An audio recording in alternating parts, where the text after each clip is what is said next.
नमस्कार मंडळी, स्वागत आहे तुमचं पुन्हा एकदा माझ्या चॅनलमध्ये।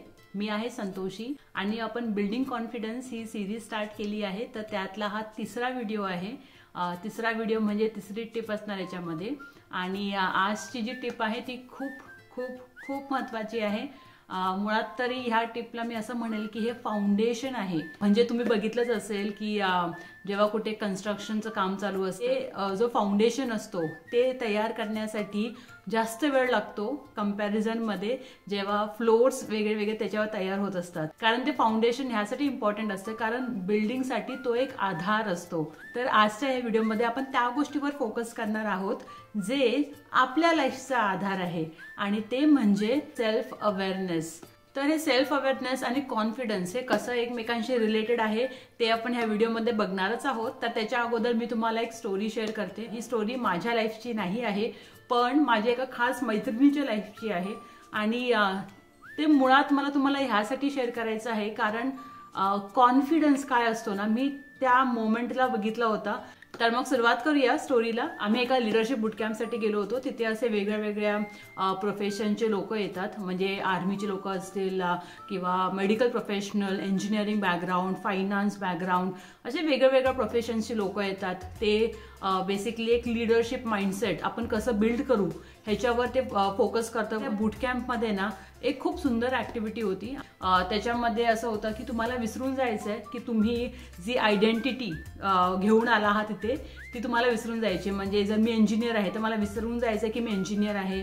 जर कोणी डॉक्टर असेल, कोणी आर्मी बॅकग्राऊंडचं असेल, कोणी फायनान्स बॅकग्राऊंडचं असेल, तर सगळे काहीतरी एक आयडेंटिटी घेऊन आलेले असतात, राईट।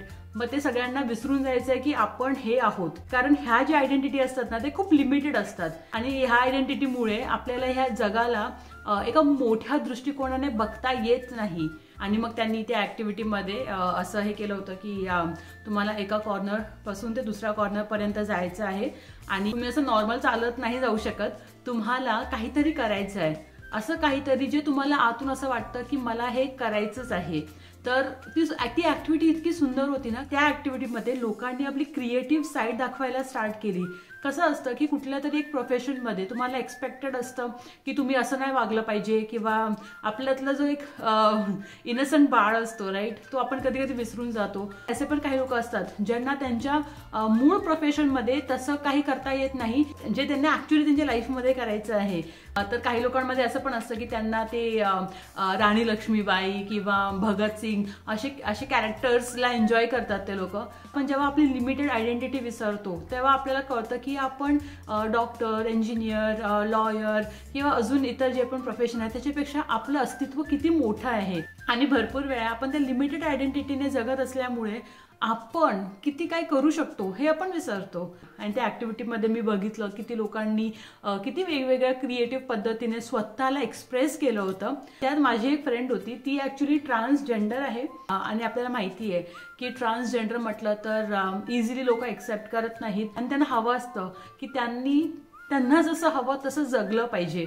आणि मुळात लोक जज करतात म्हणून ते कुठेतरी घाबरलेले असतात। ॲज अ सोसायटी आपण त्यांना जज करतो आणि मला तर असं वाटतं की ते आपण नाही केलं पाहिजे कारण ते सुद्धा एक ह्युमन बिंग आहेत, पण तेच रिस्पेक्ट डिझर्व करतात जे आपण सगळे डिझर्व करतो। तर परत आपण त्या ऍक्टिव्हिटीकडे येऊया। आणि असं मुळात बघायला गेलं तर माझी जी फ्रेंड आहे ती ऍक्च्युली मेल आहे आणि असं एकदम अल्फा मॅन ज्यांना म्हणतो ना, चांगली बॉडी, गुड लुकिंग, हँडसम, असं फीचर्स आहेत जर आपल्याला फिजिकल कॅरेक्टरिस्टिक बघायचे असतील तर। पण आतून आहे ना ती खूप अशी स्वीट, केअरिंग, लव्हिंग, खूप सॉफ्ट अशी आहे आणि तिच्यामध्ये ती फेमिनाईन एनर्जी खूप जास्त असल्यामुळे ना तिला त्या ऍक्टिव्हिटीमध्ये असं काहीतरी करायचं होतं जेणेकरून ती स्वतःला एम्ब्रेस करू शकेल। मग तिच्या डोक्यामध्ये चालू होतं की मला असं रॅम्प वॉक करायचं आहे, मला एका मुलीसारखं एकदम ग्रेसफुल वॉक करायचं आहे। पण जेव्हा एक मुलगा एक मुलीसारखं ग्रेसफुल वॉक करायला लागतो आणि इतकी लोक असतात तर ऑब्व्हियसली ती भीती असते, राईट। मग ती पण इमॅजिन करत होती की जर मी असं केलं जे तिला करायचं होतं तर लोक काय बोलतील। आणि तर मी बघत होते तिला, तिच्या आतमध्ये असं होतं की मला करायचंय पण ती खूप घाबरलेली होती। आणि जे व्हॉलंटियर्स होते ते सतत त्या ऍक्टिव्हिटी थ्रू सगळ्यांना इन्स्पायर करण्याचा खूप प्रयत्न करत होते। जे लोक होती ती सुद्धा एकमेकांना खूप इन्स्पायर करत होती। फायनली तिने तो करेज बिल्ड केला आणि ती उठली आणि तिने जो रॅम्प वॉक केला तो बघितल्यानंतर असं वाटलं, म्हणजे मी मुलगी आहे राईट, मला पण असं वाटलं की एवढा ग्रेसफुली तर मी सुद्धा नाही करू शकत. आणि सगळ्यांनी तिच्यासाठी इतक्या टाळ्या वाजवल्या.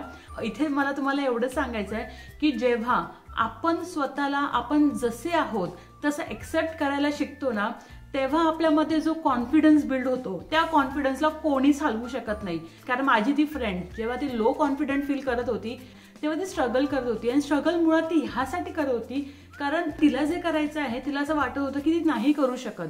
आणि मुळात जेव्हा तिने ते केलं आणि तिच्या डोळ्यात तो वॉक तर एक वेगळी गोष्ट आहे, पण तिच्या डोळ्यात जे मला दिसलं ते बघून मला असं वाटलं की कॉन्फिडन्स जर कशाला म्हणतात तर ते त्याला म्हणतात. आणि ते तेव्हाच येऊ शकतं जेव्हा तुम्ही स्वतःला तुम्ही जसे आहात तसं एक्सेप्ट करायला शिकणार.